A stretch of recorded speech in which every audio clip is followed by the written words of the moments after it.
All right, perfect.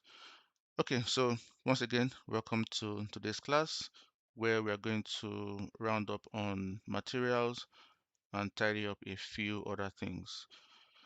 Um, where do we start with? Okay, let's go back to our master material. Few things I want us to adjust. Don't mind that's something I was testing. So I'm going to open the master material. And the first thing I want to adjust or correct from yesterday's class is what we have here with the subsurface color. Now the way we set it up, let me just explain it from here. The way it works essentially is we don't necessarily need to have another texture here because this is going to be driven from the actual texture of the material. So what I mean is this is a texture based color.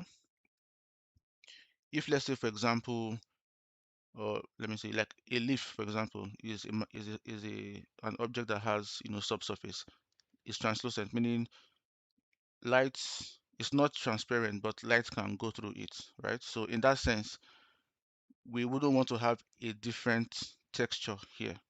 So what I'm going to do is I'm going to connect from here into this node, get rid of the subsurface texture, and we no longer need all of this. I'm just going to connect to subsurface like that.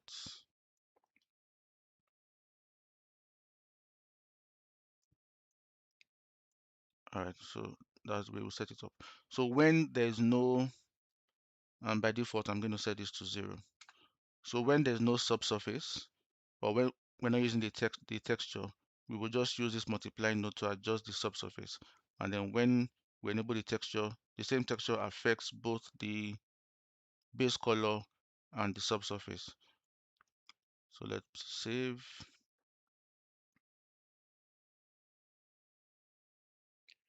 Let's test that out.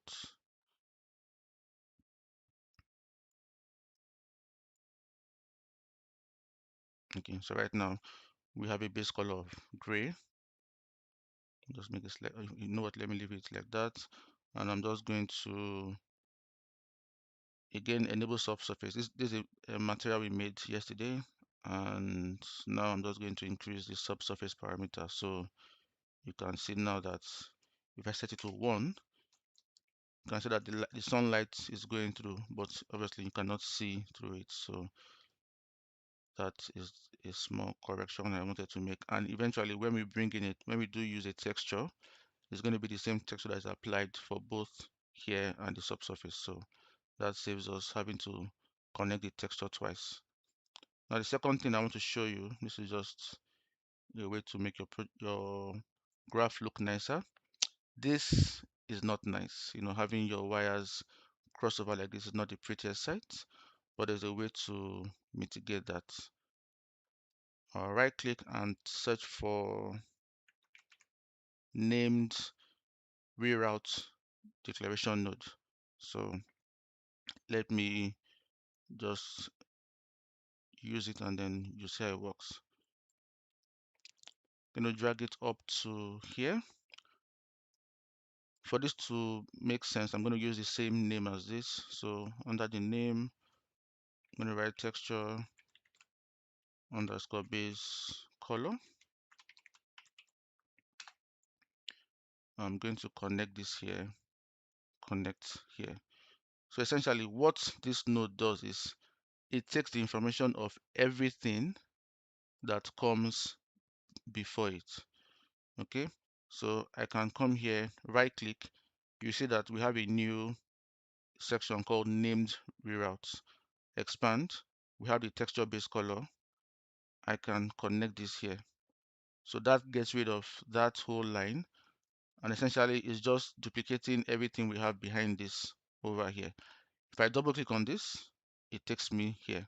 So that way, if I change this texture or like whatever I do behind or before this node, It's everything that comes here. So that just helps to make our graph cleaner. So that is a named reroute texture node. All right, cool. What next do we want to do? Okay, so I'm going to show you something else again. Right now we have one material. Okay, no, first of all, I'm going to name this mi underscore cutting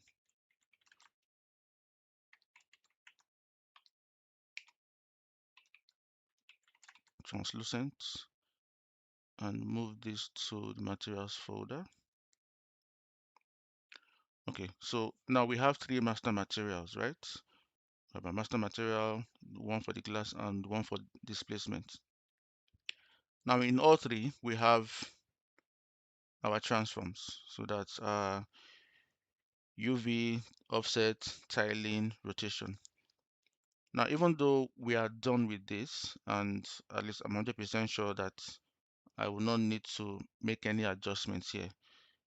There might be a reason that you might want to make an adjustment and you want this adjustment to propagate in all three. That means you'll have to make the change here, open the other master material, make the change, open the third one. So that can be cumbersome, especially when you have, you can have up to 10 master material depending on what you're working on.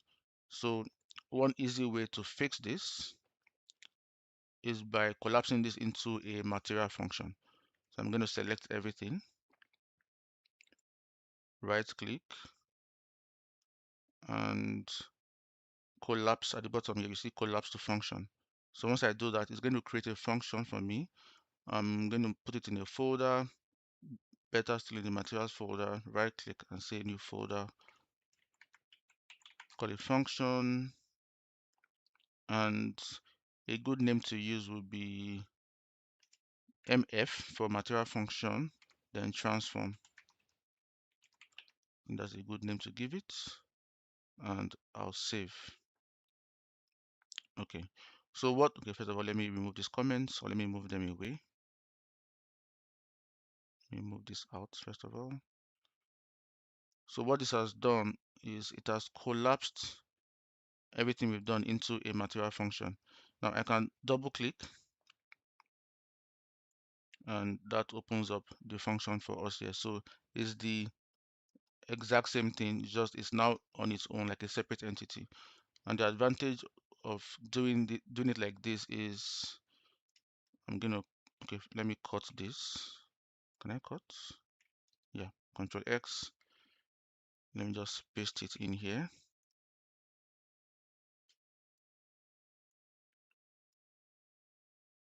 Okay, good. And save. So the advantage of having a function like this is I can go to the displacement. I can right click and search for mf underscore transform.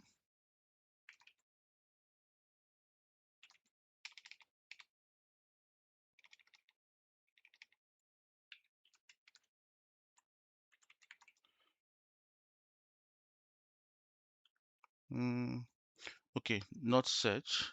I know it can be searched for, I just can't remember how to do that, but essentially this is a function here. I can drag this into the master displacement nodes and connect all of this to this. Now, a quick way of doing that, instead of having to disconnect everything and connect it one by one, I can hold down Control, click on this pin, and drag everything to transform.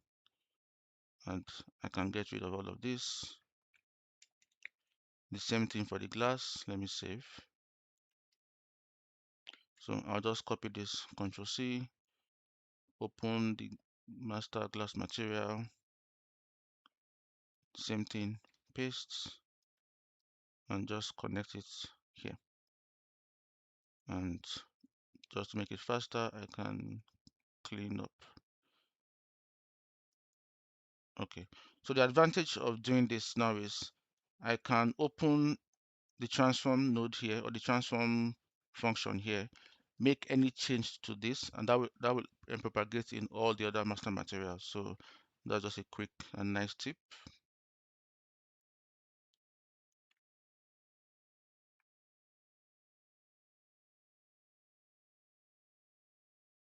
Let me just save the rest.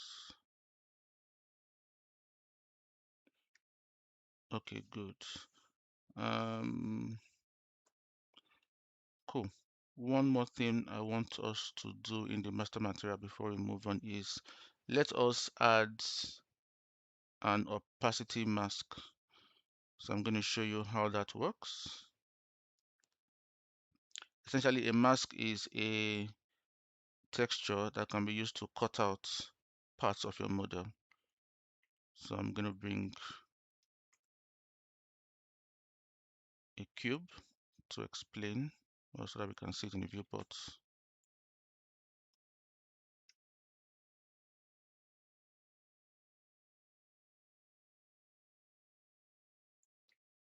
Okay.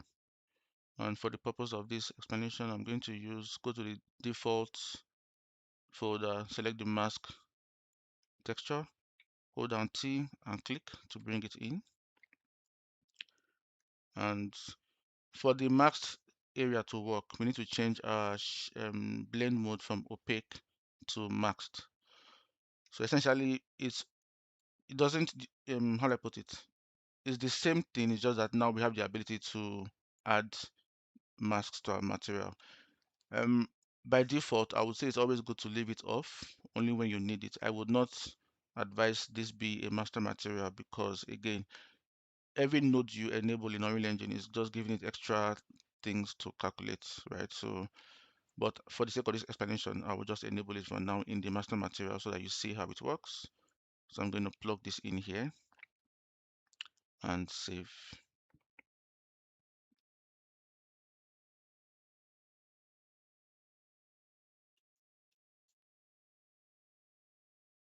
Okay, so as you can see, the black areas of the texture are the areas that are maxed out while the white areas remain. So obviously our project is looking very funky because I'm using the master material. So like I said, the master material, everything you make from it, it propagates. So this will be changed eventually, but let's move on.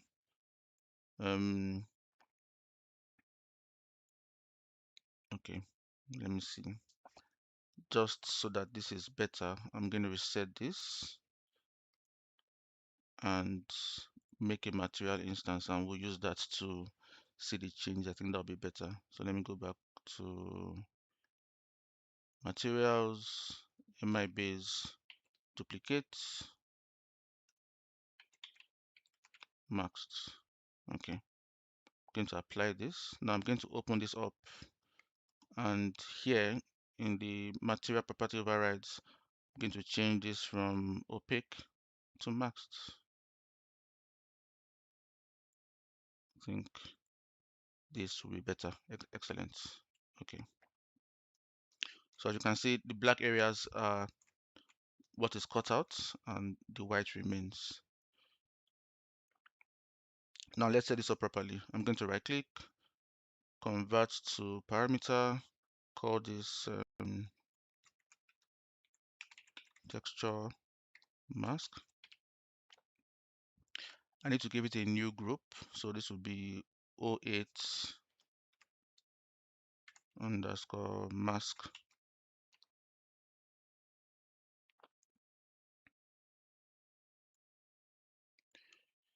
Now, you don't want this to, be the default setting. So I'm going to, let's see. Okay.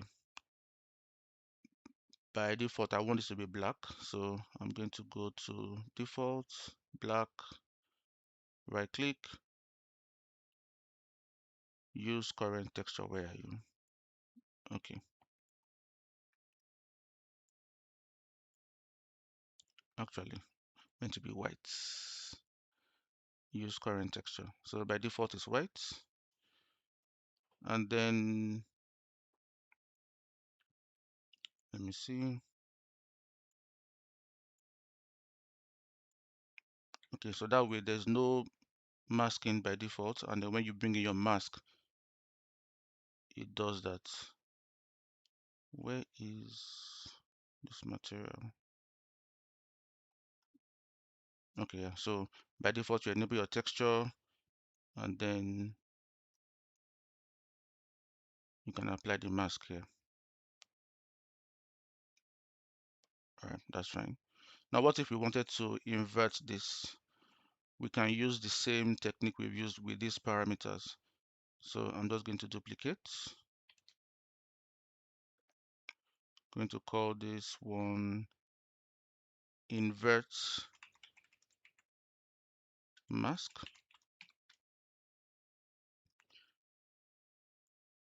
By default, it's going to be false, right? So there's no inverting. And when we do invert, we want to basically, I mean, like as the word implies invert, we're going to use our 1 minus node that we used yesterday, 1 minus. So this essentially is just going to invert the texture, right? So save, we go back to the material instance, and yes, I need to move this to masked as well. Save. Now once I invert the mask, takes a bit, but so this is quite nice. So you can use this for things like cutouts, maybe chain fence, any instance where you need to have, cutout in your material. One thing to note though, it is best used on a plane surface. So as you can see, this has a thickness. So even if I squish it like this, unless it's, even if it's like this, you won't see that thickness in one face. But then it does have its use. Okay, perfect. And I think with this, we are completely done with our master material. Let's then move on to some other things we want to cover today. And first of that will be, okay, let's start with the lights. There are a few more lights that we need to bring in for the night scene. So I'm going to turn on the lights. Let's set up some lights in this area here, namely these up lights and maybe something from the ceiling, even though we won't be looking up or we won't see an exact, light source. So I'm going to bring in a spotlight. First of all, I'm going to ensure the light level is enabled or active. Then bring in spotlights. Press G to see the icons. Now we're going to have a tree here. Eventually, we'll do that in the next class. So I want to rotate these lights to face up. So let me show you a neat trick. First of all, let me just put something to use as a guide. So I'm going to scale this up. Okay, so something like this. Now, instead of having to, manually rotate, and I mean, it doesn't take too much time to be honest, but a nice trick is I can right click on the light, go to pilot, click on pilot spotlight. Okay, first of all, let me escape. I've done some rotation. Let me just reset this back to, yeah. So right click pilot. So now I am moving in the scene, but I'm moving as the light source. So what I'm going to do is simply move as close as I can to the lights. Let me switch to unlit. So move here, then rotate and look up. Go back to lit mode, and I can really position it the way I want. And once I'm happy and done, I eject or stop piloting, and the light faces the exact direction. So I think this is a nice trick to have. Going to make a copy, turn off smooth snaps. So move it there, right click, pilot, and look at the tree, or what will be the tree. Can select two of them, alt and drag to copy, and I'm just going to rotate two of them like this. First of all, let me group them. Let me see. Okay, you know what? That's fine. Rotate them 180 degrees and move them into position. So something like this essentially. Going to ungroup, right click, mm,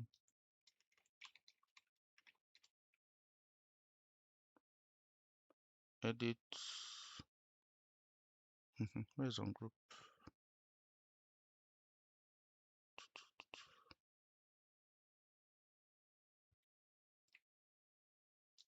Okay, let me see. Group is Control and G. Were they ever grouped? Something is wrong.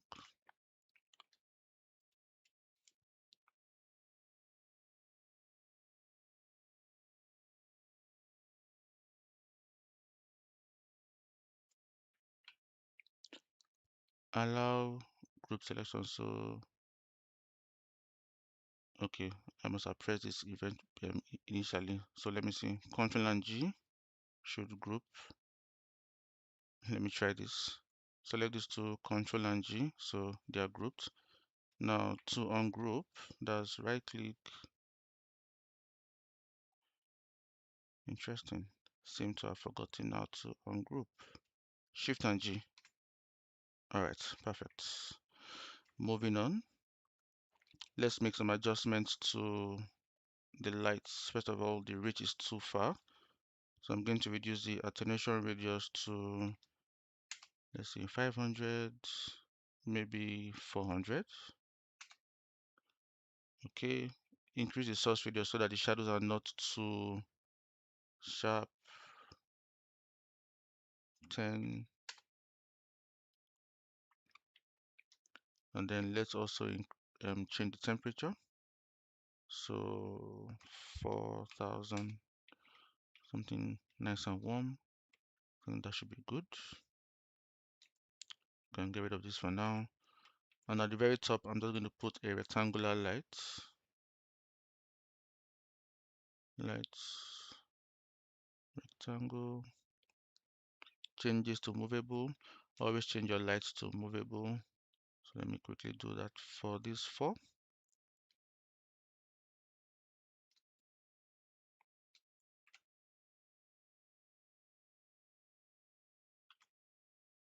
I'm going to go to my top view, Alt and J, or you can do that from here.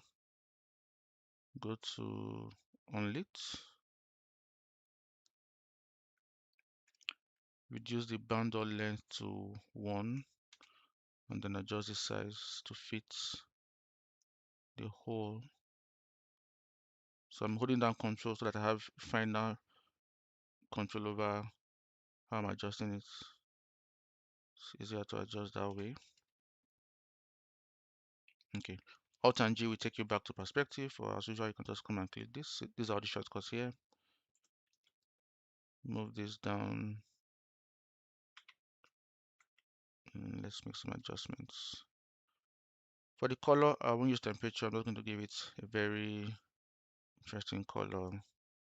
Something that will just, something cool. So we have warm lights from the bottom, cool lights from the top.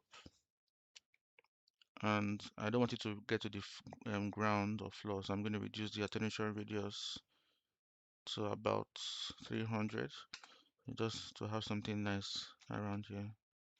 Yeah, so warm at the bottom, cool at the top. Nice contrast. All right, save. Now let us bring in our props. Remember that in 3ds Max, hide the structure, hide the furniture. We have some of these props that I said we're going to bring in with the materials so that you understand. Now that we've made materials, this will be a good chance for you to see,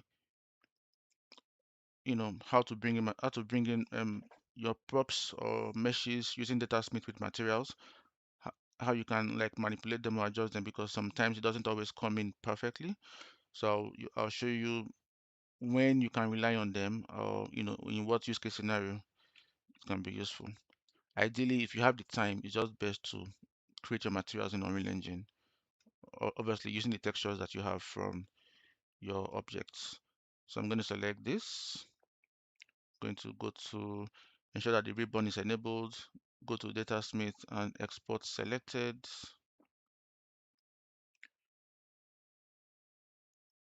Going to go to my Datasmith folder. Okay, so I did some exports before. I'm going to delete.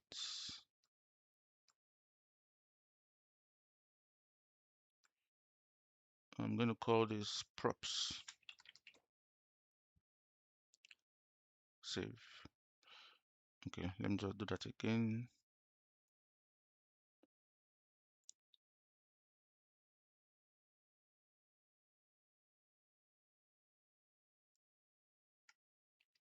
Props.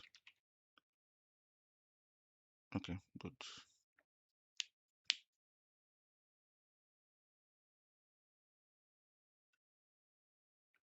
So let's go back to Unreal. Click here and Datasmith file import. Documents. Select props. Open.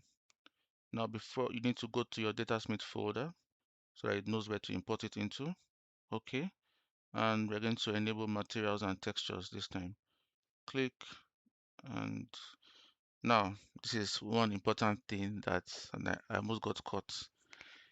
Before you import anything, before you import your Datasmith assets, you need to ensure that you are in the right level, or rather the right level is active. Right now I'm in the night level. Potentially you can move everything you have to the persistent level, but it can give some issues when you have to like reload.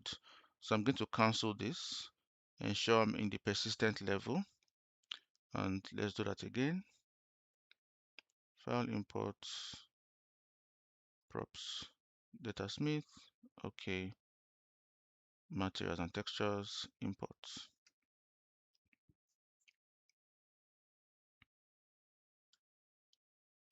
Perfect. When it does import, sometimes it just moves you away from your scene, so you just have to go back. It's done importing. As you can see, some textures came through, some did not. Let's see, this one did not, this one did, but we have some issues. This one did, this one did, but we have some issues. So first of all, I'm going to save.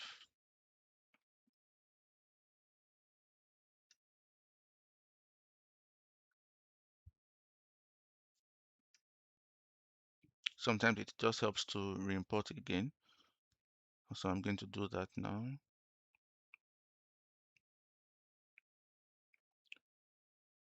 Re-import. So let's see what happens.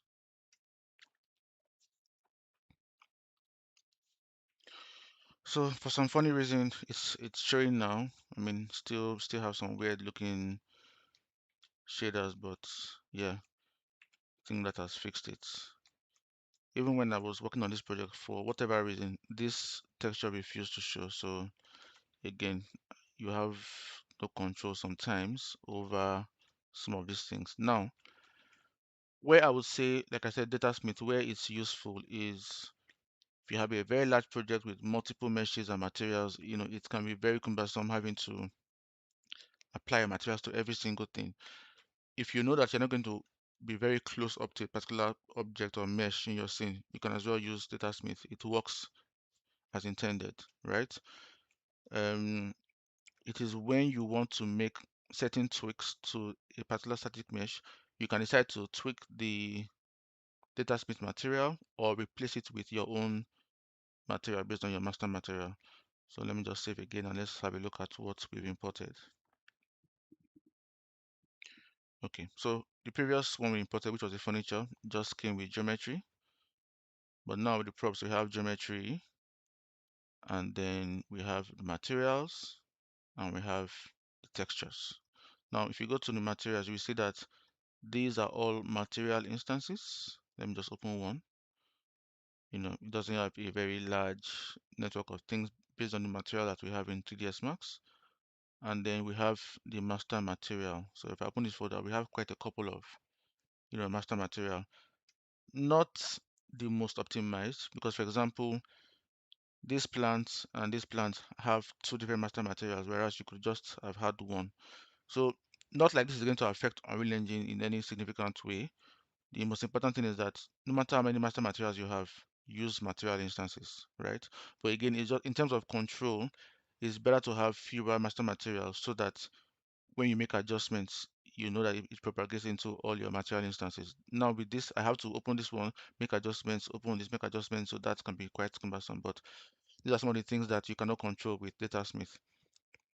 Another thing to point out is for example, I use Corona in Max, and it might not be significant. I don't use V-Ray, but I've read and heard that V-Ray translates better with Datasmith. Again, I cannot confirm that, but something I've read online. Also, there might be a better import experience if I change this to a Corona, what's the word now? The legacy material, or maybe even use a standard material. I've not done a lot of tests to find out which one works best, but essentially the Datasmith will not give you a true, it can only like approximate. So let me show you another thing. Okay, first of all, let's go back to Unreal. Let's open one texture or one material. Let me check this apple. Let me go to the master material. Okay, now, perfect. If I open the same material in 3ds Max, it's a simple Corona material. We have the base color, we have the roughness, we have the normal. That's all. Now, Datasmith is giving us the base color, but it's adding a lerp node and a multiply node for the base color. I don't know why. We have specular for the roughness.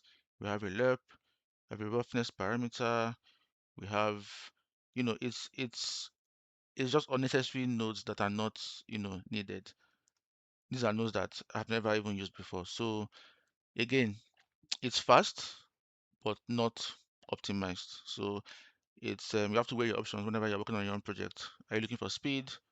Are you looking for optimum performance? Again, if you're working on an animation, then I mean you might as well go with Datasmith and tweak the materials that you feel are most important. But if you want to work on an interactive project or something that you want to run as a game or interaction, then my advice would be use more of your own master materials and material instances. Okay, that being said, let me close this. I'm just going to tweak about 2 or 3 materials, and then you guys will see how to do that, and you can do that for the rest. So let's look at this elephant statue or sculpture. Based on what we have and based on what we are given in the material instance, we can't really, so we have the texture itself, we have the roughness texture, if I'm not mistaken. I don't know why we have an emission, which we don't need, and then metallic value, which we don't really want. What I want to adjust is the reflection and the roughness. So in this case, what I'm going to do is go back to my master material. To make it also easier, I can make a new folder called props so that I don't mix up all my materials. Make a copy of this base, copy it here. I'm going to make actually not an instance, I'm going to duplicate mi_elephant.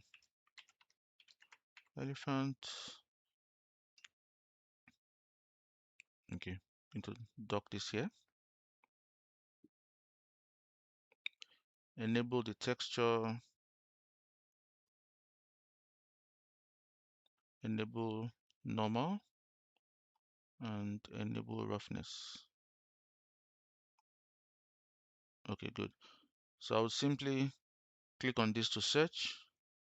That will take me to where the texture for the elephant is.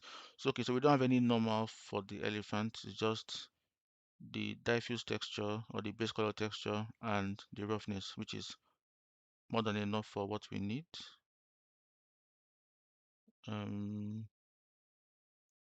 Okay, so I'm going to disable normal.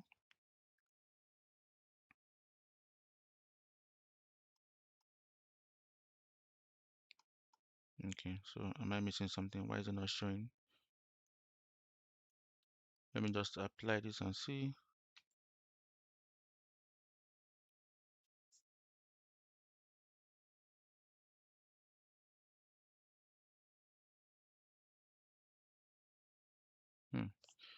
Interesting.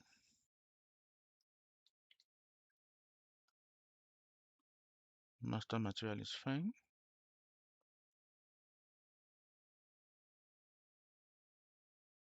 Okay, so let me just save everything again. Sometimes these things can be a bit buggy. Or reset.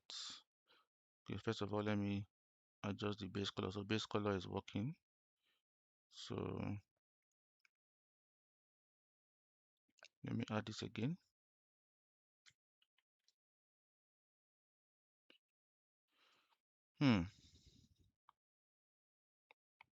This is so weird. Okay, let me see.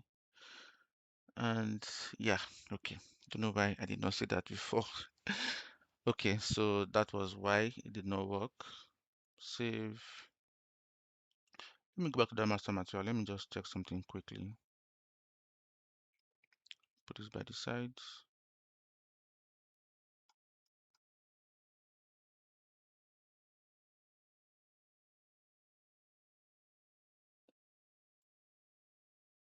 Okay.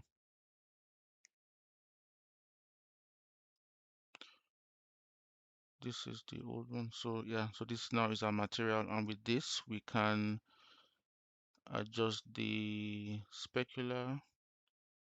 So let me zoom close. Well, first of all, adjust the roughness. So bring it down. Specular is fine. I'll leave it at 1. So at least now we can make it very smooth or very rough. Unfortunately, there's no normal texture for this, even though in yesterday's class I showed you how to create normal textures using shader map. It's a paid, but there's a free version that you can use to create your normals. So that's one way I would go about adjusting specific textures or materials that I want to adjust for this Datasmith imports. Another one I want to adjust, or the ones that always come in not so good, are plants. So right as you can see, these plants, first of all, are not two-sided. It only shows one face, and also you see that they are transparent, meaning you can see through. So it looks like a glass material, which we don't want. So I'm going to select, press T. Let's just first of all see what's inside. So we have a lot of weird nodes in the master material, quite unnecessary. So I'm just going to change this. Again, go to the props folder, duplicate, leaf 1, open the material instance for this one. So we have the base color texture, we have roughness, we have normal, and we have maxed. So this is why I had to show that today. So I'm just going to search. So we have this. These are the 4 textures. Perfect. So drag the base color, enable the normal, drag the normal in, enable the maxed, drag this in, and finally roughness. And the last thing we have to do here is come to our overrides and change the blend node from opaque to maxed. And we have that. Obviously it's too reflective, but let us apply the material first. So search for it and apply. Okay, so it's no longer transparent. First thing, let's also go back. Let me close this one. Go back and change enable two-sided. Okay, perfect. And let's make some adjustments. The normal, I'll bring it down by half to reflecting too much. So I'll type 0.3, bring the roughness up a bit.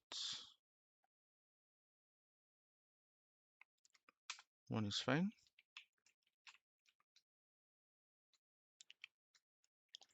I think that's nice. Another thing we can do to make this even more realistic is I can go to the shading model.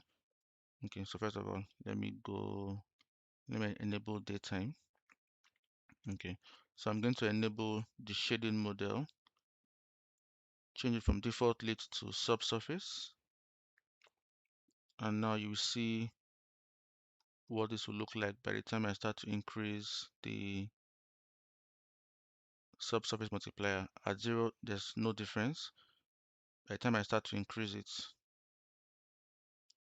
you will see that it looks like light is going through. I think the best way to show this is, let me move, or rather I'll just make a copy of this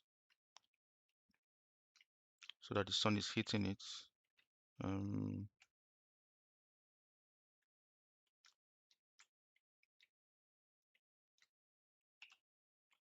me rotate it like this. Okay, good. So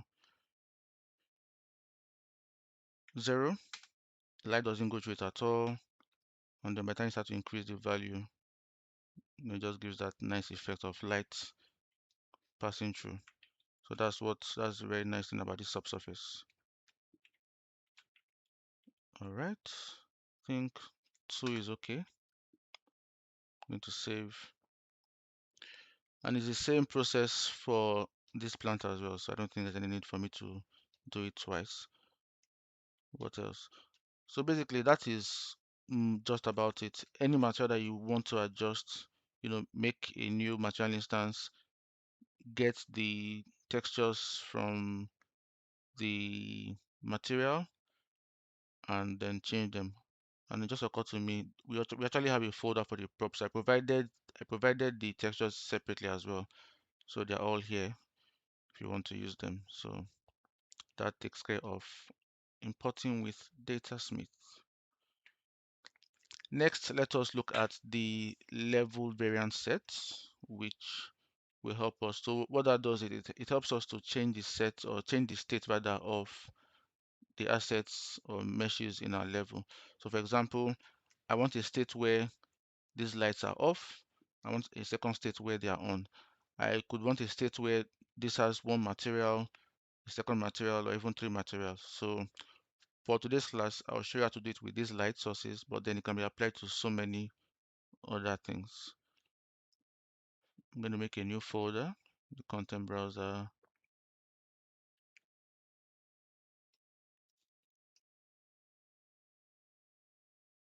I'm going to call it variant set,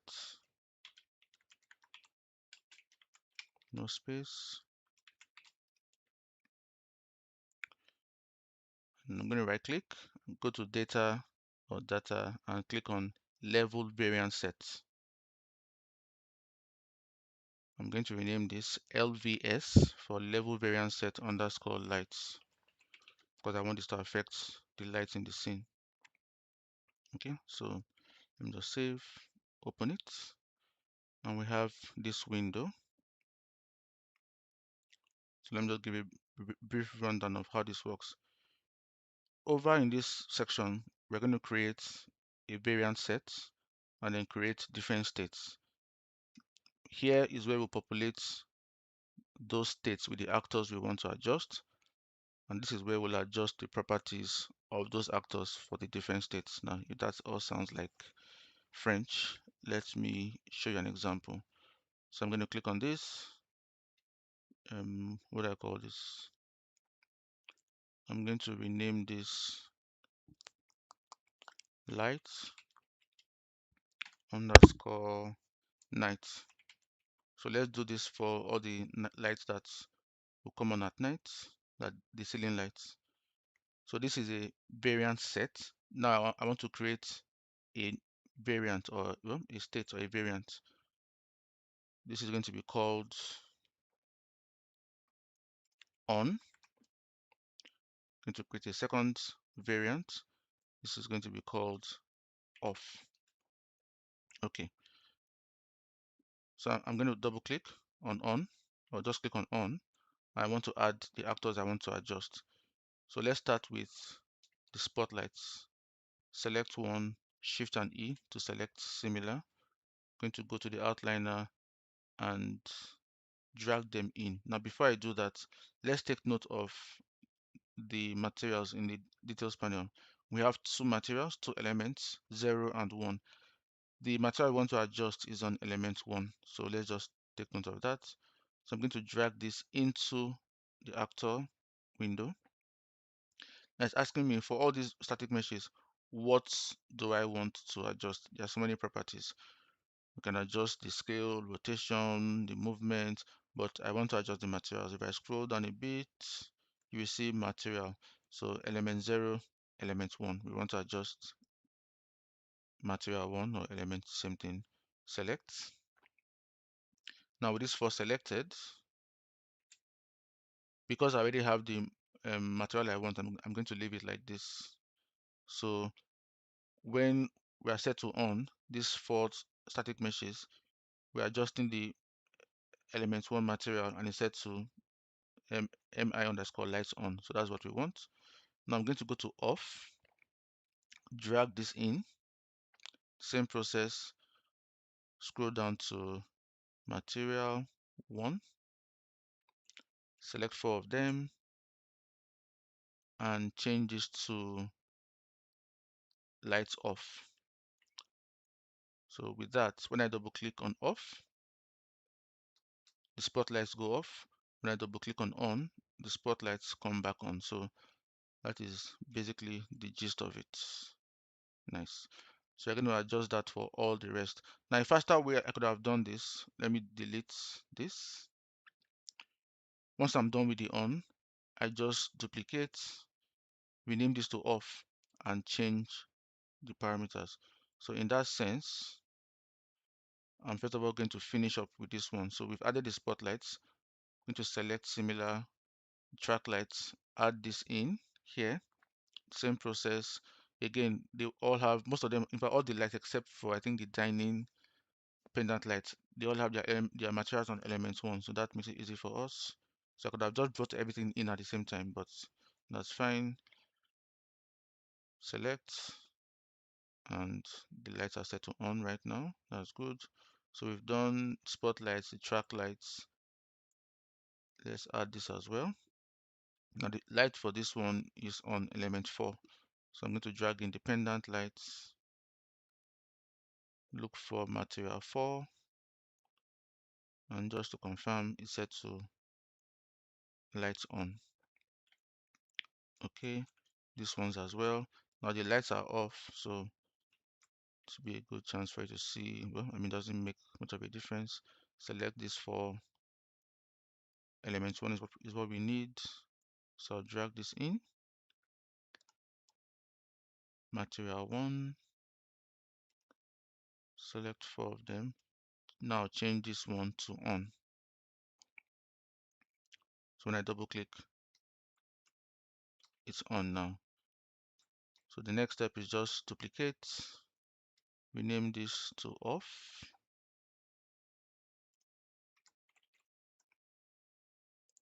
and select everything. I'll select all. Yeah, so if you select everything, it shows you all the material elements. I can just simply change everything now to off, off. And that's basically it. Let me just switch to the night lights. Or you know what, let me just leave everything off. So double click off, everything goes off. Double click on, everything comes on. So nice. This will be used in our blueprints when we press a button to turn them on and off. So we need to set this up now, but at least even while you're working in your project, if you want to quickly change the material or something, this is a good way of doing it instead of manually having to apply materials all the time. So it has a lot of use case. So expand your mind and think about how you can use this variance manager. It's very powerful. Okay, let me put on the day. One more area I want to touch is the lights under the shelf. So now we've done the night lights. I'm going to make a new variance set, rename lights mode lights. So select all four. Forgot to create a variant, so I'll call this one. It's good to be uniform. So if you do on and off here, you want to do on and off here as well. So I'm going to rename this to on. While it's selected, bring in the actors. It's elements 1 I want to adjust. So material 1. Search for off. That's material light. I'm just using one material to make it easy. And then oops, not off, on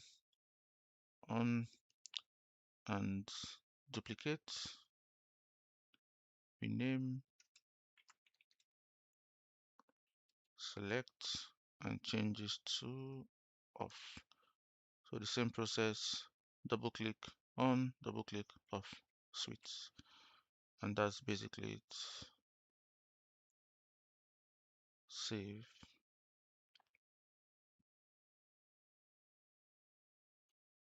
All right, good. We're making progress. Just 3 more things to cover. So we've covered the variant level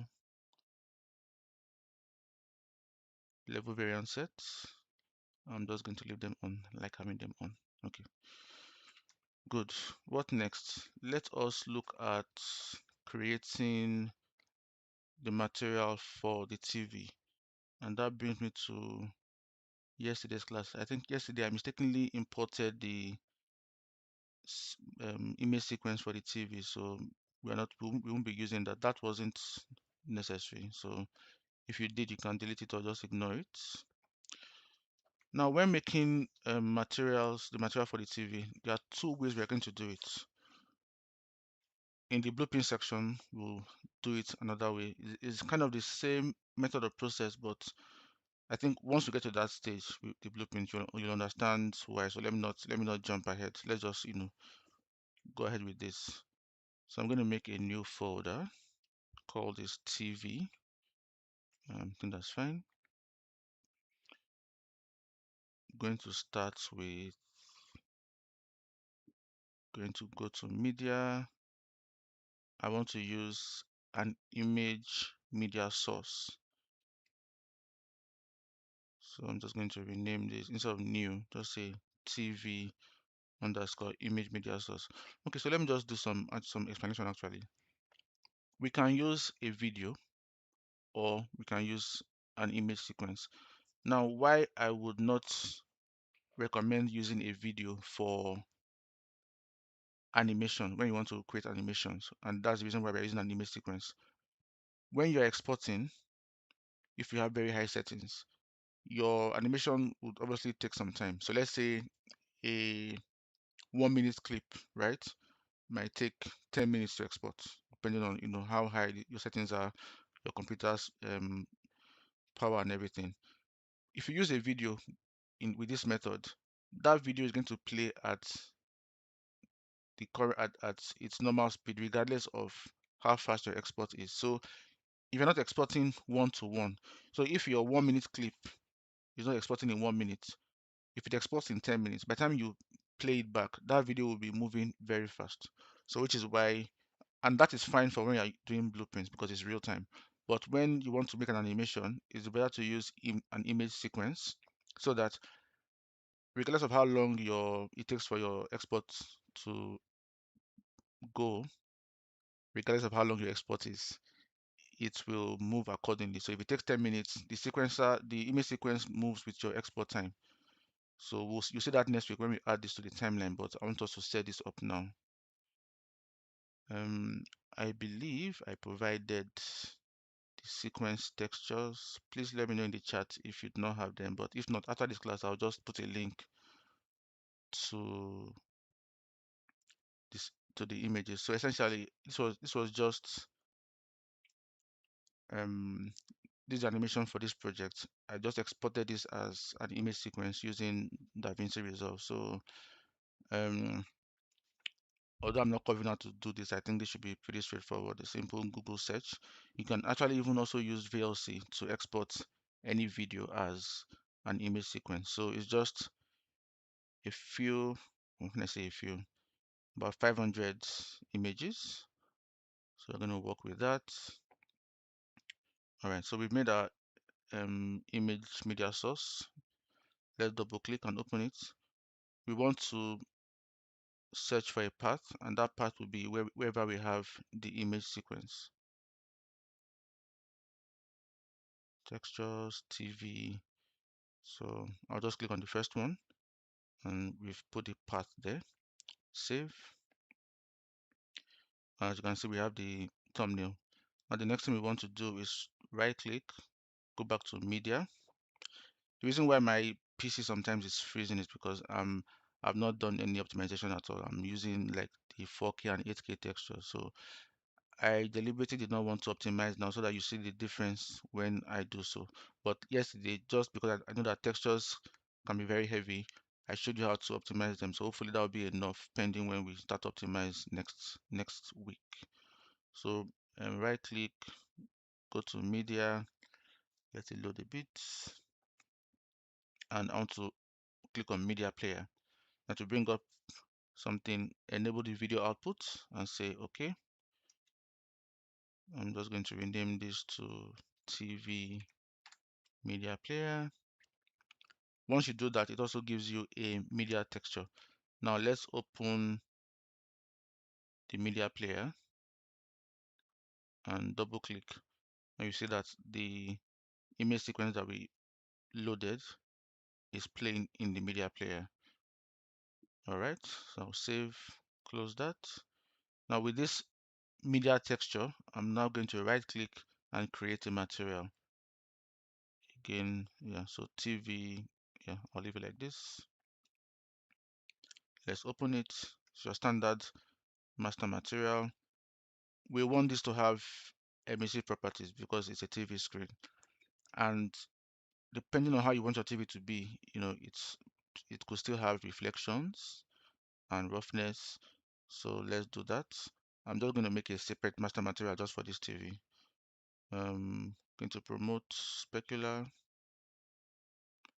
going to promote roughness. I want to have this also affect the emissive, and let me just double click to arrange it like this. And also I want to be able to adjust the intensity of how emissive it is. So let's add a multiply node and promote this to a parameter and call this emissive intensity, and use default value of 1. And I think with this we have, okay, let me just set specular to 1. Yeah, with this we have our TV. So save, and as always, make a material instance.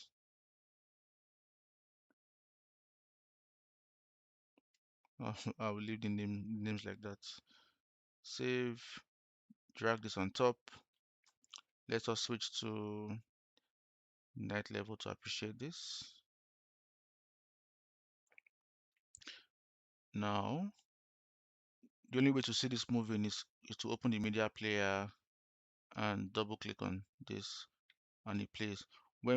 Next week when we go into creating animation, we would now bring this into our timeline, and while we scrub, this will move. So, but this is very quick. I know it was quite a lot of steps, but this is the way it's done in Unreal Engine. So not too bad once you get used to it. So once I save and close this, it stops moving. Now I don't know if you remember in the lighting class, I mentioned one nice trick. Let me turn off the mood lights. Let me just also turn off the, use the variance set to turn off all the lights as well. Double click, okay. Let me go back to the media player, let it run. Okay, so you see how as the TV, as the whatever is viewed changes, the lighting too changes, right?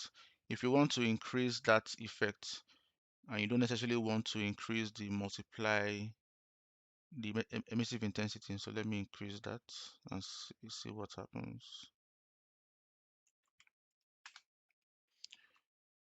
Well, okay, to be fair, typically you don't want to use emissive materials to, okay, actually yes, you don't want to, because emissive materials won't give you very good lighting.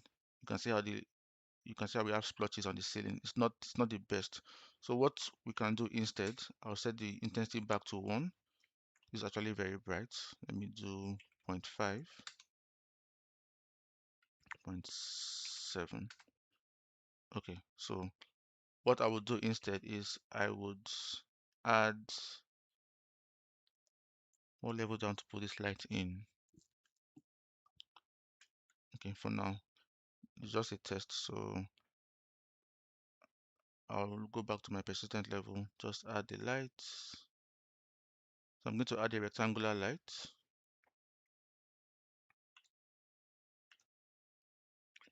Make sure it's facing the sofa, move it back as close as possible. Okay, let's make some adjustments. Bring down the band door to 1, adjust the width and the height. Now remember when we talked about this source texture. Okay, first of all, this is way too bright, so let me make it 2 or even 1. Let's see how bright it is if I disable affect world. So, you know, TVs can really fill up a room. I think this is bright enough. Now I can bring in this texture into here, into the source texture. Let that load a bit. Maybe now I can increase the intensity a little bit. So when the screen changes, the light affects the scene. So that's a nice effect to have.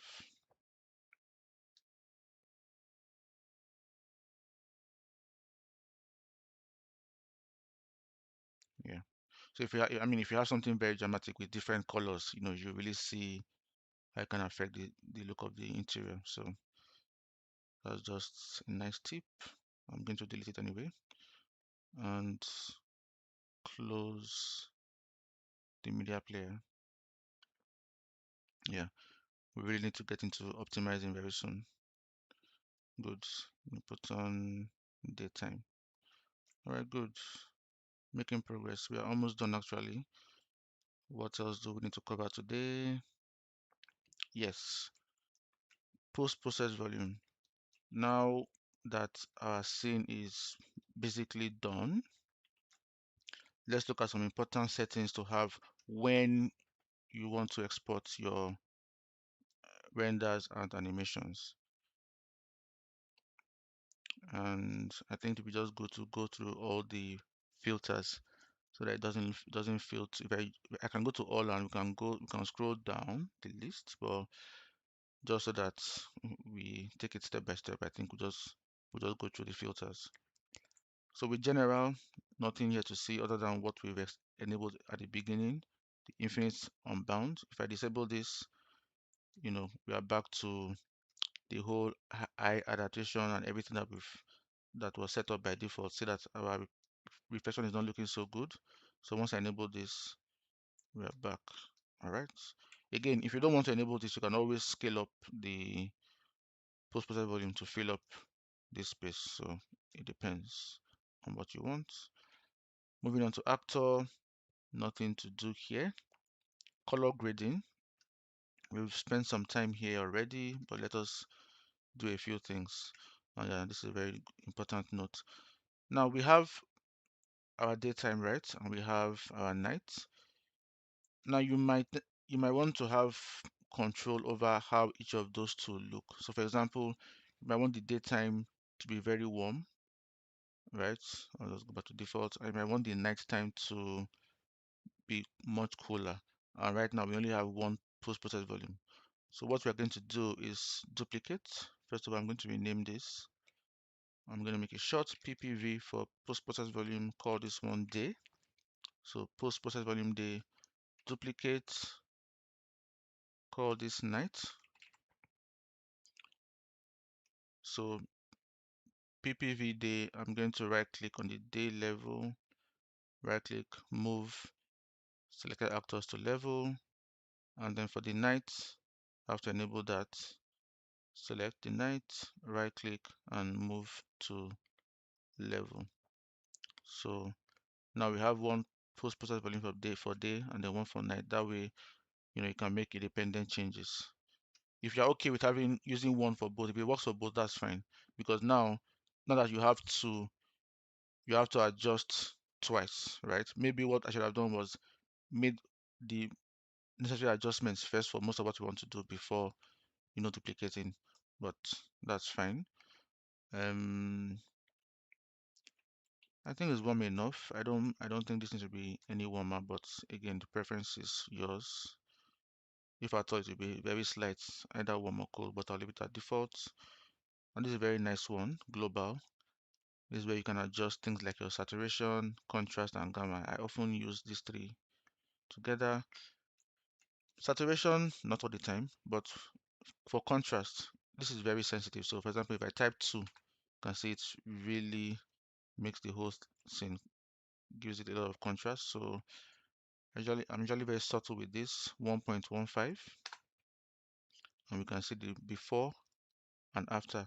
Before now makes it look as if it was, washed out. Adding that contrast just helps to give it some more vibrance. So even 1.2. Now because of the contrast, you might then want to reduce the saturation just a tiny bit. So let's say 0.95, like just ever so slightly. It's almost negligible. So let me try 0.9. I think that's fine. Unfortunately, there's no button. I wish there was a way to turn everything off at once so that I could see all the three changes, or at least the ones I've done here. But if I turn off saturation, no, if I turn off contrast and yeah, saturation, you see the difference. If I turn two of them on, there's that punch. Let me just put it back to 9.5. And finally, for the gamma, this raises the overall brightness. So if I try 1.1, that's way too much. 1.05, just slight changes. Okay. So this global affects your shadows, it affects your midtones, it affects your highlights. So I'm not going to bother with these ones. If you want to adjust your shadows alone, for example, maybe contrast, the shadows would be darker, right? Typically we don't want that, but you have that option. If you want, your highlights to be brighter, so where you have, highlights on the floor, if you want to reduce or adjust them, you can do that. Miscellaneous. Okay, in miscellaneous, this is where we can use color grading as your LUTs, LUT, your LUTs. I think Unreal Engine has some defaults. Let me go to engine content and type LUTs or LUT. Let me see. I think it should have. Yeah, perfect. So once it's enabled, we have LUT afternoon. Drag this in, see how it actually doesn't look bad at all. Let's see daytime, morning, night. So this is very different. We might try this in the night level, but you can see how bringing in different LUTs can change up your entire scene, right? I'm not going to use any for now, but it's nice to have. So let's move on to film. I hardly at all, if do I use this? I don't use this for anything. A lot of these ones, for example, will also adjust like slope. We'll remove the contrast. So I typically leave these things by default. The only way to know what these things do, what all these things do, is to just play with them. It won't break your scene. So drag the sliders, see what they do, see if you like it. But typically I don't use the film. Global illumination. This is in terms of quality. This is like one of the most important tabs. So let's look at it. Our lighting method is lumen, so we don't need to enable it. It's already set by default, but there are other methods. Screen space looks ugly because this is not meant. Screen space is the older versions of Unreal Engine where you had to bake your lighting, but we are using lumen, so you can just leave it disabled. I'm going to enable all of this.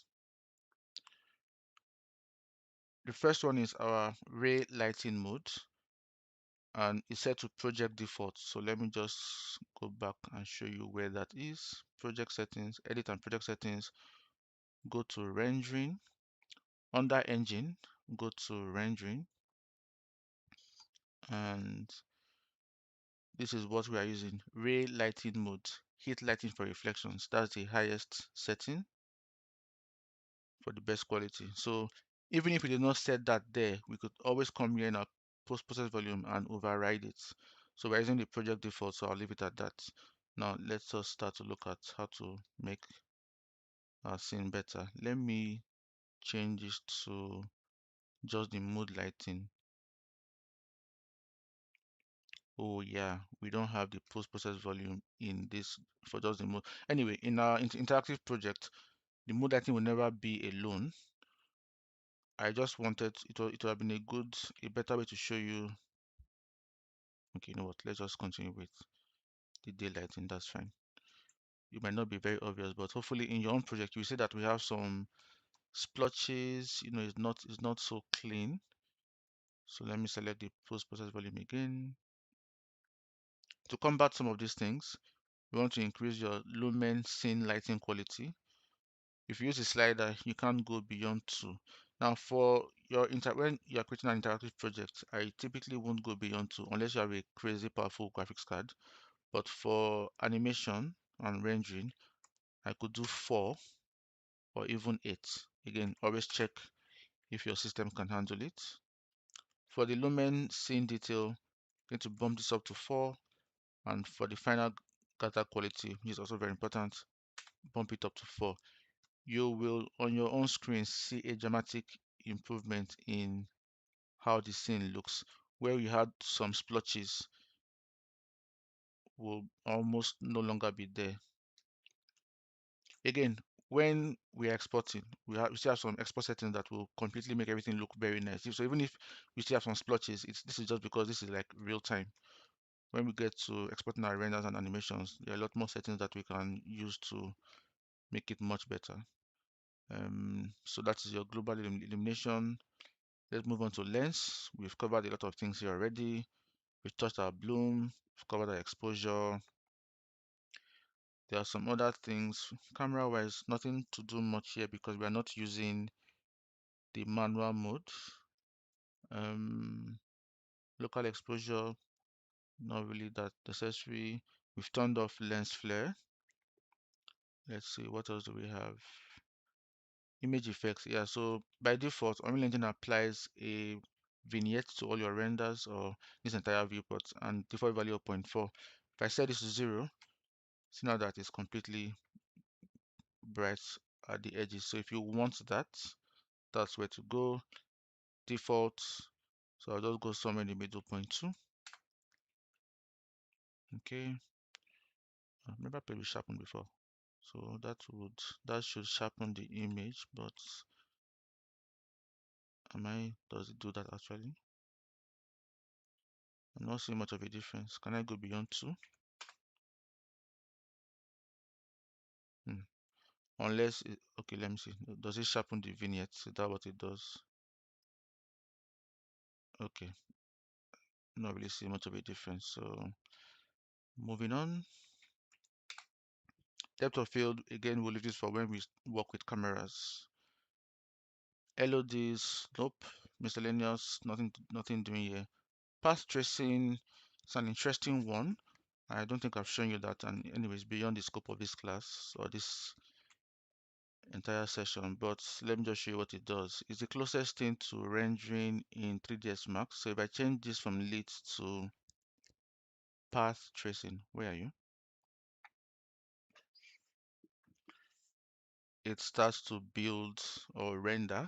You see this progress bar at the bottom. So these settings are what will help to improve the quality of the renders. Now, as you move around, it's going to restart. So again, one major reason why I don't particularly use this feature is because if I want to render, I rather just do it in 3ds Max. I don't see the point. I won't say there's no point to using ray tracing and path tracing in the Unreal Engine, but typically I'm more comfortable using Max to render, so I just do that. And I use Lumen for Unreal Engine for animations. All right, so I'm just going to go back to lit. So it's there if you want it, and then let's move on to reflections, which is also very important. Again, it's using Lumen as well. Lumen controls the global illumination and reflections. So quality, bump this up to 4. Let us see. Now, one thing you should know when it comes to reflections in Lumen, it's never going to be the best. This is a small downside to using Lumen. Yes, we get global illumination, real-time lighting, but not everything can be perfect. Hopefully, this will be improved on, but it's quite good, to be honest. It's a small trade-off that I don't mind, for real-time lighting. So, but yes, if I set this to 0, the thing is that, funny enough, these things have improved so much, you can't really see the difference. If I remember when I started using like 5.0, you would see a big difference between the low quality and the high quality. Now things have gotten so much better that there's almost difference is there, but you really have to look at it very well. So the lowest is 0.25, default is 1. If I set this to 4, difference is not crazy much. So essentially, if you have a less powerful system, you can just leave these settings by default. It is already good enough, to be honest. But anyway, for reflection bounces, that can be increased. So if I type 4, for example, say we are now having more reflection bounces. Default, you won't see that. So I think beyond a certain number, so let me see, 2, 3, we get more information. 4, yeah, so beyond 3, you don't get any more than that. So what next? Rendering. Yes, mega lights. The more lights you have in your scene, the heavier your scene will become, especially when you have lots of rectangular lights. So enabling mega lights helps to, it's a wonderful technology. It just makes everything much better while you're working. And let me see, anything to look at here? Not really that are that important anyway for what we are doing. They're all important, but for what we're doing right now, we don't need them. So yes, those are most of, if not all, the settings I typically run through when trying to optimize or make my scene look nicer.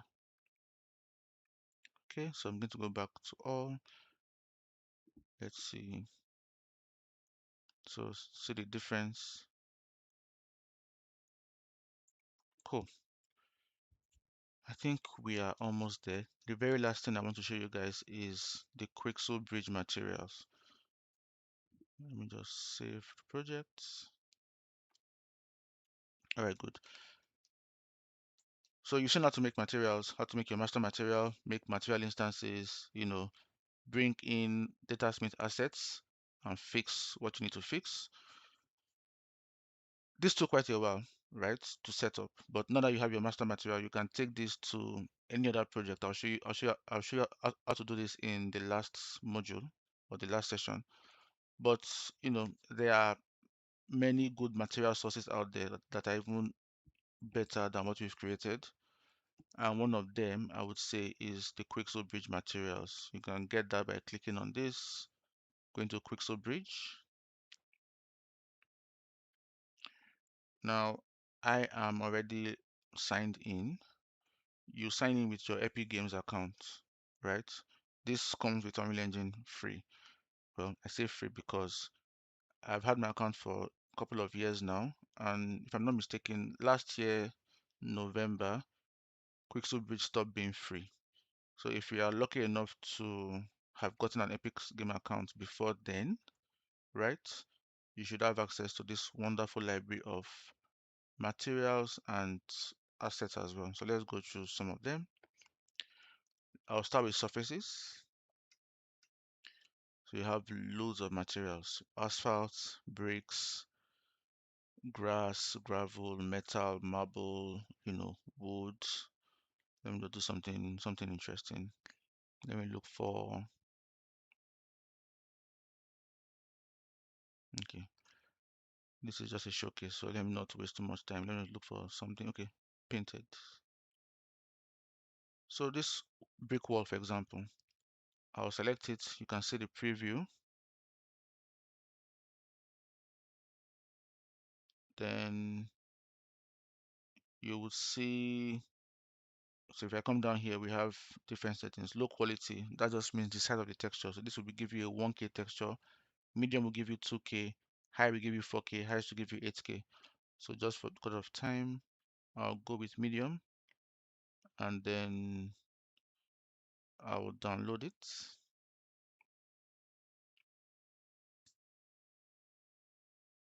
And once I'm done, I can either click on this to export or click here. So click to export. And what that will do is it's going to bring it in a Megascan folder, surfaces, and the brick material. So let me apply it to this wall, and voila. As you can see, it has its own diffuse texture. It has its normal. This one is called ORD. So this is essentially, it's just combining three textures into one. So it has the ambient occlusion, roughness texture, and displacement texture. This is beyond the scope of this class. It's just to save memory and performance, but you know, that's what it is. I'm going to open the material, and as you can see, it's also a material instance. And because of what we've learned with our master material, we can appreciate some of these parameters that we have here. So again, we can adjust the scaling. So I can type 2 and 2. We can adjust the rotation, the tint, if you want to add a tint to this. Yeah, saturation, brightness, it's all here, right? And let's have a look at the master material.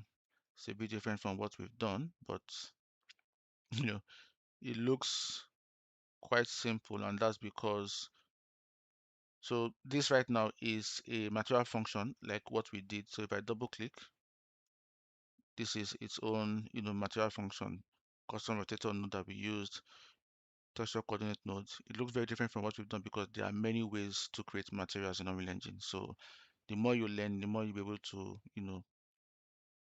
improve on what you have. I'm not saving this. This one is another material function that has most of what we have done. So we have, it has a color, metallic. Funny enough, they have, okay, even the specular, yeah, so yeah, I'm correct. There's no map. It's just like settings for the specular value. You have roughness, you have normals, and the rest. So that's that.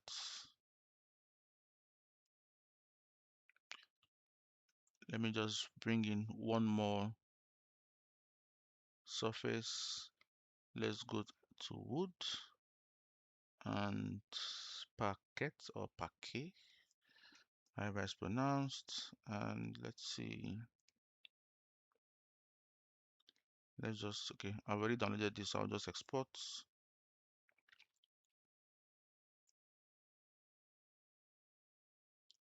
Take a few seconds. Okay, it's in. And apply. So very nice.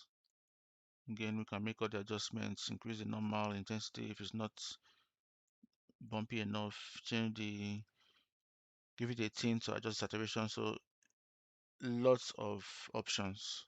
So for most of my projects, obviously I already have my master material, so I always bring that into my own projects. But if you want something fast and very high quality, you can use your Quixel materials. Now, if it's not free on your end, I don't know how much it costs. I hope it is affordable, but these are very good, high quality materials. There are also plants, so you can bring in plants. A lot of them are mostly for exterior, but there are some household plants that you can also bring in as well. So I've already downloaded this. Let me just, this doesn't look like household plants to me, if I'm being honest, but let me just show you what they look like. Okay, let me use this one. Okay, so it brings them in as static meshes. Give it some time to load.